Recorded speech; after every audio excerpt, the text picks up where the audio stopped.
This is Negotiate X TV.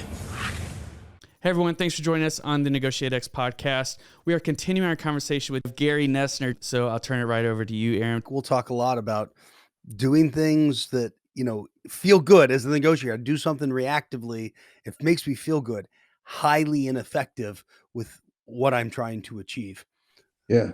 No, absolutely. And, negotiators have to watch it too. When I've listened to some tapes from some situations I was involved in before, and I'll hear one of the negotiators, manifest a little bit of pique, and say, you ain't this and you ain't that. And it's no, that's not our job. And as human beings, we fall into that. And I'm sure I've made my share of mistakes through the years too, but we've got to be very, very careful. And, again, and I think it goes back to a question you started to get into earlier.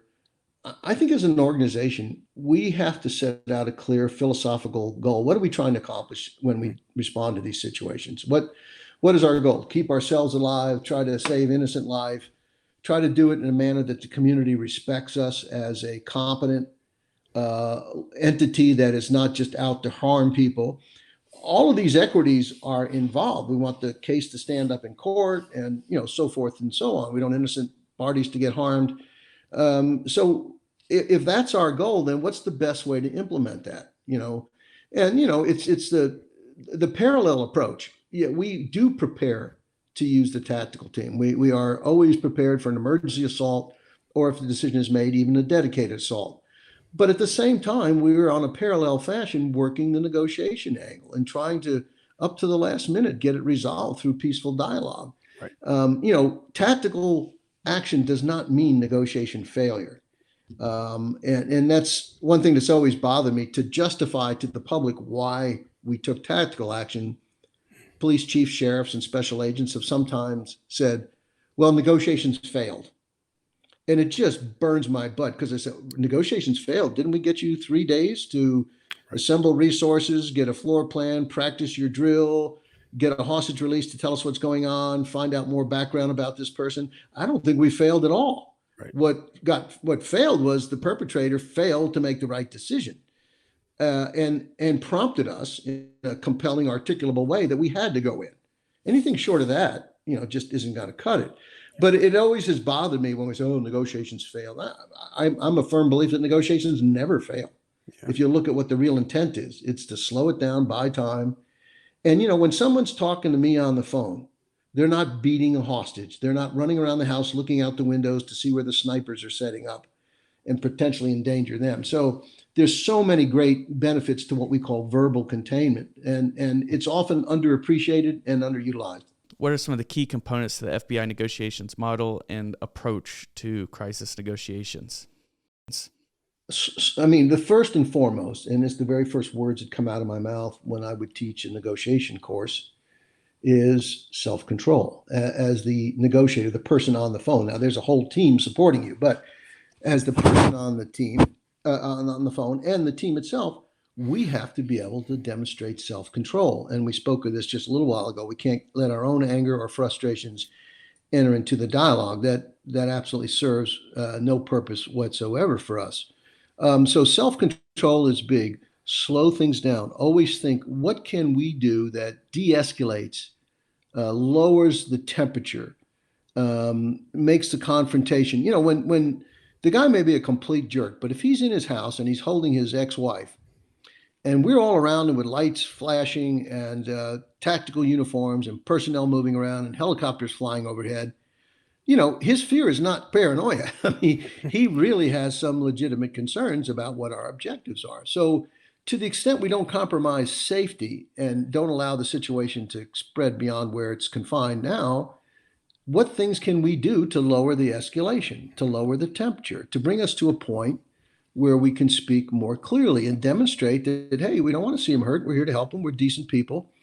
And so that's part of the philosophy. The other thing I created in the FBI in the mid-90s, a thing called the behavioral change stairway model, which is widely used now. And I originally envisioned it as a ladder, and my friend, colleague, and partner Steve Romano suggested quite brilliantly that we put it illustrated in a stairway.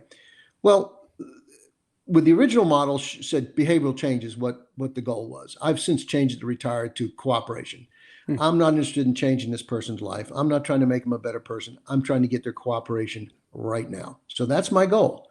So how do I get to that goal? The step down from that, which you would walk up from, is called influence. I've got to be able to have some influence over them. How do we get influence? Well, the step below that is by establishing some level of rapport. And I have case studies. The first chapter of my book talks about that a little bit. How do we get that rapport? We get that by demonstrating empathy. We're not saying, yeah, I guess I'd kill my wife too. No, you're saying, I understand how you're frustrated by the problems you're having in your marriage. Right. I'm not saying he's right for doing what he's doing or he should take further violent action. Right. I'm just saying, I hear you and I understand. And I'm not just saying I hear you, I'm demonstrating back by paraphrasing it back.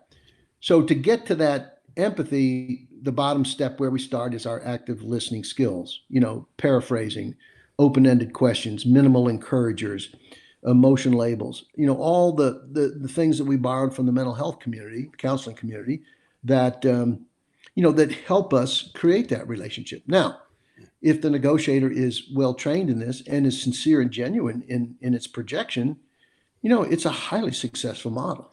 And I never meant it to be absolute steps. And I've had cops say to me, well, I passed over that rapport thing. I went right to influence. I said, no, this is just I'm not saying this is not Chutes and Ladders, I mean, not a checklist, it's not a checklist. It's just, it's a chart. It's a model to demonstrate that what we do is a process, and it can take a little time. Sometimes it's very quick, and other times it could take days or weeks or months, and so, but that's the flow. That's the way it works. So I hope that answers your question about that's the FBI's philosophy. And I would say, it's pretty much been adopted by every police department in the country and every country in the Western world, certainly, that has gotten their training. The FBI runs a 2-week national crisis negotiation course, which is Scotland Yard has quite a good course. The Australians do, Canadians, everybody has courses, but I think ours is sort of the premier course. A lot of role playing, a lot of behavioral science, a lot of assessment processes, and the do's and don'ts. And but we get international officers in every single class, as well as domestic police officers. So we have and these are typically experienced people. So not only do they learn our methodology, but they can make contributions to the class by telling us about a tough situation they dealt with in Norway or Greece or wherever they come from. So it's quite a, you've got to be a lifelong student of the game as a negotiator. You've got to constantly look and learn. If you get to a point where you think, I know it all, there's nothing left for me, maybe it's time to hang up your telephone and go to the Florida Keys, Well, hey, listen, Gary, you're talking about training. And I think sometimes we hear from people, you can't train this stuff. You can't train active listening and empathy and rapport building. You obviously have been doing it. So what do you say to folks who say, you either have that stuff or you don't? How do you say, no, I can train people to be more effective in these key skills? Yeah, I think it is trainable, but not for everyone. I mean, it's a bell curve, that at the bottom fourth or something like that, there are people whose personality is such that this is not their thing. They're just not equipped through experience, training, education, socialization, whatever, to really be particularly effective at this. Then on the top end of a fourth, and these are just raw guess numbers, there are people that are so natural at this. I remember we had a young FBI agent go through the course many, many years ago, and he's doing role playing the first week. And I listened to him, no training, or just starting his training. And I walk up to him, I said, you're the best negotiator I've ever heard in my life. I pale in comparison to you. He was that good naturally. Wow. But that's a few and far between. So that up and down part of the bell, that 50% or more, people can up their game, can learn and evolve and improve. I'm probably in that category myself, or was, and I think you have to go into that. There's a lot of training courses that people conduct for police around the country, and they provide certification. People always ask, well, the FBI, I want to go to the certified course. I said, we don't certify anybody to do anything. We provide you training. I cannot say that Nolan is now going to be a wonderful negotiator. I've given him my training, I've given him role playing and curriculum and guidance, but I can't guarantee performance. So I don't certify anybody. And I don't think that's necessarily the way to go. But I do think, and I've heard it through feedback for many, many years, most of the people that come through the negotiation course find it's not only changed their lives, but it's changed their careers. They become better interviewers, better interrogators, get along better with their subordinates, with their bosses, and to some extent, even at home. I joke it doesn't work at home, but it does have a bit of applicability. It's just as Mrs. Noesner will go, don't start that here. but 48 years, I must be doing something right. So. There you go. So Gary, I want to follow up there. Thanks for sharing about that, but kind of want to follow up here. As leaders, this podcast is all about leaders and really how to utilize these things. There's going to be a gap between one of your subordinates that gets training in general and the real world application. So as we look at, as you had just discussed with your agents going through the training and then actually utilizing this in the real world, how do you bridge that gap? What are some things that you can do to help them essentially take the skills that they just learned and continue to refine them so that they could be more successful? And let me add, Gary, before you answer that, Gary, in real life, you're dealing with very disagreeable, unlikable sort of people. So, which is a little different than it may be in training. So adding to kind of Nolan's question, how do you get them to do that with these less than savory folks? Well, we do incorporate that in our training. We stimulate that, and we probably err in making people worse than they typically are in real situations. But it goes back to what I said earlier: self-control. You have to constantly remind the student or that person that you're trying to help improve their skills. We used to say, "Don't get even, get your way." I mean, be smart. What's our goal here? There's a great case. A kid took over a high school in Rapid City, South Dakota, many years ago. And the negotiator out there with the police department, we were assisting. I was assisting on the phone, and the perpetrator. It's a small town. Was grossly insulting the negotiator's wife. I mean, saying some really nasty things, and he just let it be water off a duck's back. He just didn't let it. And after a while, of course, if you make that kind of assault and you don't get a response, you drop it. It's not being effective. It's like a kid that cries for candy. If you give them candy, then they know how to get candy. So, you just have to work through those things. But, I think a boss has to, if you take your job seriously, you want to mentor the people on your team. So if you think that you have an employee that's not really functioning at their best level, rather than thinking about just purely criticizing them or removing them or transferring them on, I think you need to sit down with them and hopefully you have the skills to present to them that I'd like to see you succeed. I think you can be much better at this than I've been seeing. And here's the ways I think we can help you get there and the kind of exposures and the opportunities and the training you should do to get there. And I think people appreciate that. And, I had a few people that I hired through the years that in the crisis negotiation unit that weren't my best picks and they didn't work out to the extent I would have liked. But I always felt good about that. I worked very hard at trying to bring them to where they needed to be before. Well, in fact, I never fired anybody, but they always sort of deselect themselves. They kind of get the picture that, well, this is really not my thing, and they put in for another job and off they go. But I do think you have to. I think the older you get, mentoring becomes terribly important, and you really have to devote a lot of time and energy to it. Praise your folks and.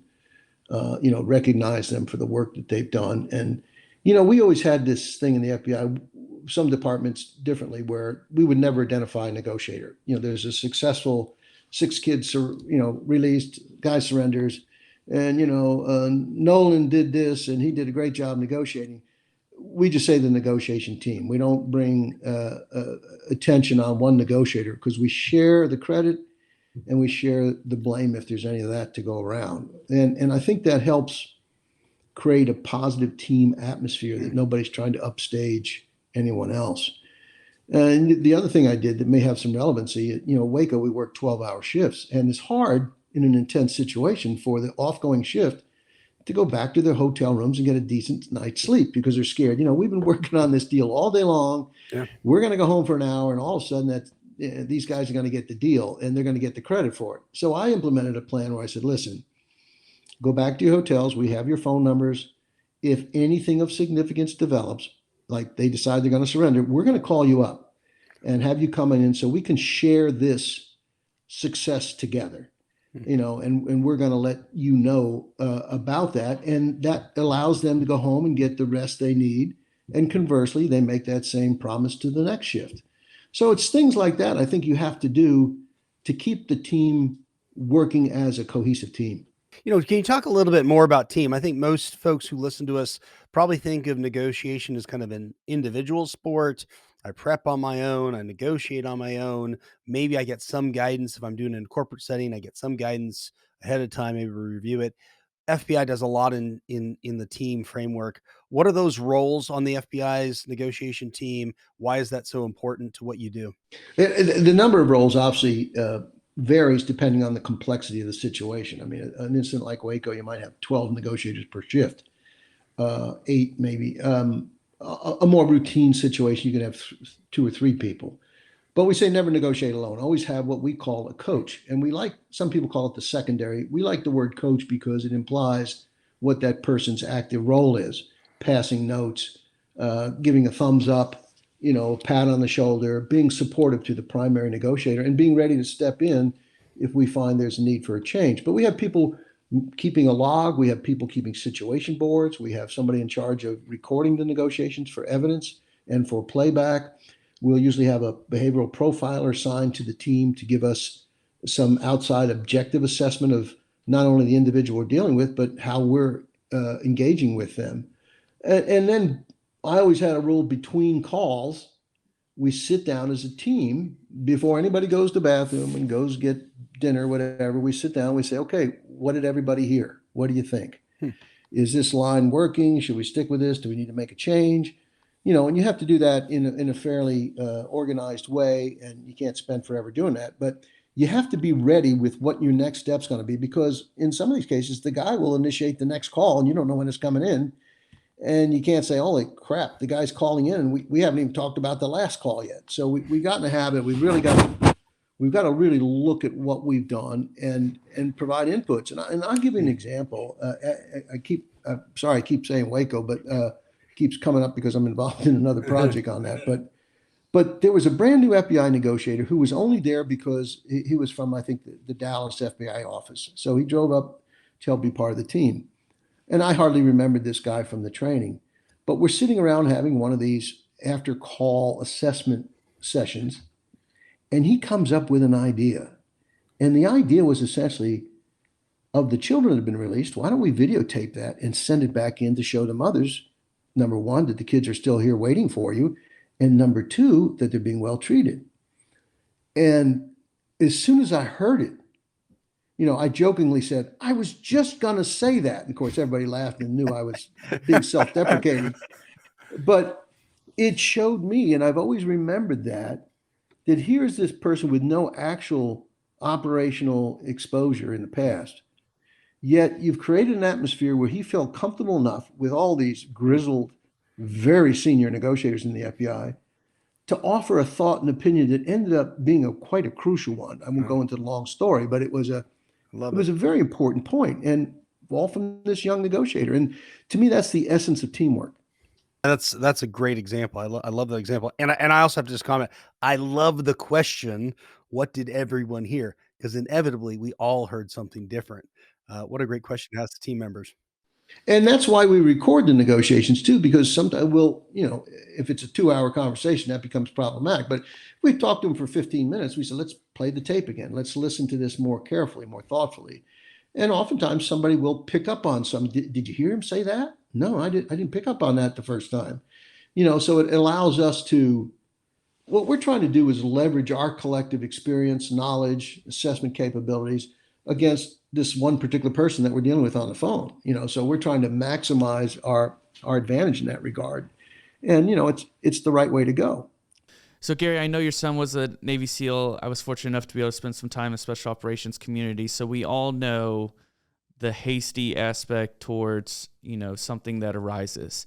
I know that is something as a crisis negotiator that you dealt with pretty much your whole career. So as Aaron and I love to talk about the essence, the importance of preparation, how did you prepare when something just kicks off and, you're definitely limited on the amount of information you have and everything to essentially put together the game plan to move forward? You start out by collecting information. I mean, literally the day of the fire at Waco, I was not out there at the time. I was back at FBI headquarters. But my boss says there's a prison riot in Ohio. And that's where you're going tomorrow. So it was from the fire to the fire pan, no pun intended. And while I'm out there already, I'm gathering what information they've provided me, and I'm beginning to assess what the problems and issues might be and what alternatives. So I begin to think about it. If it's a domestic police officer, you can start this process by saying, okay, where am I going? Am I going to a bank? Probably a robber. Am I going to an industrial park? Probably a workplace violent incident. Am I going to a school? Am I going to a tenement? Probably a domestic situation. Am I going to a hospital? Might be a mental patient. You begin to think about different possibilities. It doesn't mean you're not going to be flexible enough to make alterations in your strategy, but I think that assessment process kicks off right away, and you add to it or detract from it as more information comes in. But I mean, it's just always the way I've operated, and I think it's not a bad way to go. Gary, technology has changed so much in the last 30 years. How is that impacting these types of negotiations and the ability of agents to engage with, communicate, or even, I guess, the ability that everyone has a phone and now there's, onlookers and spectators that are um, posting images and stuff. Does thoughts about the impact of technology, either both challenges or opportunities? Well, no question, there's challenges, and fortunately for me, I've been retired almost 19 years. We didn't have those challenges to the extent they do now. We were able to, let's say, a guy's in an office building or a bank holding hostages. We in the past could very quickly capture the phones and prevent the media from calling in or prevent him from calling out and saying goodbye to his mom or whatever it is that we wouldn't want to happen. Now with cell phones, we've got to, we can shut down a cell so nobody can call, but decisions have to be made. And sometimes it's easier for the FBI technologically to deal with that than it is, say, a small police department that doesn't have those very active liaisons with the various, communications companies. But no, I think it's tough. And then there have been negotiations over the internet. Yeah. You got the ransomware stuff. I mean, and I don't claim to have particular expertise in any of that, but these are new challenges, and I think it's only going to increase. And law enforcement, the military, is certainly going to have to adapt to these and find the most effective ways to counter them. All right. So everything up to this point, Gary, those have been the softball pitches. Now we're going to pick up the speed. You're a career negotiator. And, I guess my question is, do you have an example you could share of a failure, something you learned from personally, and what were a couple of the key lessons learned from that failure? Tough question. Not really. I mean, it's, I'm often asked the toughest and easiest one, and they're pretty easy for me because I hate to keep referring back to, but Waco obviously is the most traumatic and difficult situation for a whole range of reasons. You combine a narcissistic, manipulative character in David Koresh, extremely difficult to deal with. The television show, I was involved in that, but I was also a bit disappointed, and I think they portrayed him a little as a nicer guy than he was in real life. It was very challenging to deal with. So. The way that evolved, I left halfway through. We had gotten all 35 people out. When I was sent back, they decided to take a more combative, more confrontational approach, and nobody else came out for this whole second half. Now, I take no satisfaction in that, but it sort of validated that what we were doing as negotiators was the right strategy and not the more aggressive one. And the FBI made significant changes after Waco relative to that. So Waco was the biggest disappointment. there's people say, well, it was never going to end any differently, and no one else was coming out. And that makes you feel good about the disaster that, well, we might have made some mistakes, but it didn't really matter. I don't believe that. My job is to get everybody out alive that I can. I'm quite certain in my mind we could have gotten quite a few more people out if some of the things we were progressing on had not been thwarted by overly aggressive tactical moves. So that's the worst case for me. The best happened 3 years later when we had an 85-day siege in Montana with the anti-government group called the Freemen. Mm-hmm. And now we had a new director of the FBI, Louis Freeh, and Louis Freeh basically says, Gary, tell us the strategy. How are we going to do this? And, now we had at the highest levels of the FBI, a very knowledgeable, engaged leader who was very concerned. He said, we're in no rush for this to end. I want us to done the right way. And we did it the right way. It took 85 days, no shots fired. Everybody came out. No PR disaster, no reputational damage to the organization that I love so much. So all these good things accrued from that. Yeah, it costs a lot of money, but what does a lawsuit cost, or multiple lawsuits like we had in Waco? It's again, the reputational damage can never be fully repaired. So I would say, as bookends, Waco representing the worst case because it violated so many things we had believed and taught for years. I always told people Waco was not so much that we didn't know what to do; it was a departure from doing what we knew what to do. By decision makers. So Waco being the worst, and then the best would be that Montana situation. And the testimony that was Montana, nobody knows about it. Fell off the radar screen. No fires, no drama, no major criticism of the outfit. But that's fine. That's what we're supposed to do. Oh, thanks for that. Yeah, too often the successes get lost, right? Yeah, and that's fine. Hey, Gary, as we start to wrap this thing up, are there really any other key considerations for our listeners on how they can improve their negotiation skills and abilities? Yeah, I think we need to remember that listening is the cheapest concession we have. And us three men, if we're married and our wives come to us with a problem, our initial instinct is to solve that problem. Well, you tell your boss this, or you tell her so-and-so. And in reality, our wives aren't looking for our guidance on what action to take. They just want us to listen and understand and appreciate how the situation they're discussing affected them and how it made them feel. And I think we have to really focus on that. I try now, when my kids were growing up, I think I was a decent dad, but I was gone a lot. My kids would say I was a good dad, but I know I could have been better.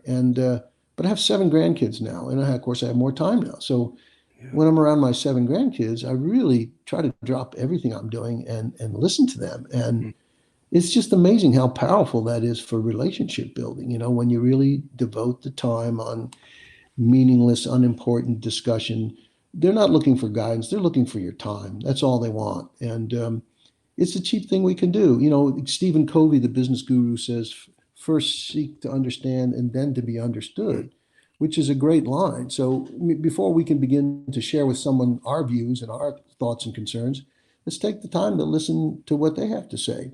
I mean, in our very heated political discourse in this country these days, we don't do enough of that. We shout at each other and we don't listen and acknowledge a different point of view. And that's unfortunate, but I think we'd all be better off if we did. Hey, Gary, I just want to say first, thank you so much for joining us on today's podcast. This is a podcast that's all about elevating your influence through purposeful negotiations. And I think a ton of things that you shared today this is definitely one of those episodes that we're going to have to listen 2-3 times to still pull out everything that you're able to pack in here. So, I sincerely thank you. And I kind of want to turn it over to Aram here to kind of discuss some of these key takeaways that you were able to bring up in this series of podcasts. Yeah, sure would. Well, Gary, I just want to add my thanks. That was a great way to summarize, and I want to congratulate you on 48 years of marriage, 7 grandchildren. As you look at legacy, that's a tremendous legacy, along with what you are continuing to do in the negotiation field and for leaders around the globe. So thank you for that, and thanks for joining with us. To Nolan's kind of question, so many great takeaways. Here's my 3. We need to be more nimble and creative thinkers. Organizations need to have clear goals and communicate what they're trying to accomplish. That's going to enhance negotiations, and we all should become lifelong students of the game. We're never too old to learn some new things, and I can certainly say I've learned some more today, and it's good to reconnect after a little more than a decade. Let's not let it be another decade, Gary, until I see you again. Let me say something real quick. You remember the old Boy Scout code: trustworthy, loyal, helpful, friendly, courteous, kind, obedient, cheerful, thrifty, brave, clean, and reverent. I remember that from being a Boy Scout. But as a negotiator, as a business leader, as a boss, be sincere, be genuine, be interested, be truthful. Show empathy and understanding, and it's such a powerful tool that it really is quite surprising that more people don't understand its power and its application. And I think all of us can, we're all anxious to say what we want to say when we should really try to subvert that a little bit and say, let me understand this person first and see what their point of view is before I'll get my turn to share my views on this. And I'll leave you the one word that I found in the last 10 years that I focus on that's the primary skill of a successful negotiator. And you may laugh, but it's the word likability. Just be a likable person. What makes somebody likable? We could have different definitions, but it's that person that you know socially or at work that you just like this person. They're a decent human being. They listen to you. They're engaging. They're thoughtful. They're considerate. If we were all likable, the world would be a better place. Yeah, it sure would. Thanks, Gary. So if you haven't already, be sure to pick up your copy of Stalling for Time by Gary Noesner. Just an awesome book. Audiobook is also very good. Aaron knows I'm a huge audiobook nerd, and that's how I consume most of my books. So audiobook is also highly recommended. If you haven't already, please rate, review, and subscribe to the podcast. It helps us grow. Greatly appreciate it. We'll see you in the next episode. Hey, thanks for checking out this video on NegotiateX TV. If you found any value at all, please hit the subscribe button, hit the notification icon if you want to be notified of future videos. And then we also have a couple videos over here that you might be interested in checking out. If you and your small business, your team, are looking to get negotiations or leadership training, then you can head over to negotiatex.com and learn more about the coaching services we offer. Thanks, and I'll see you over the next video.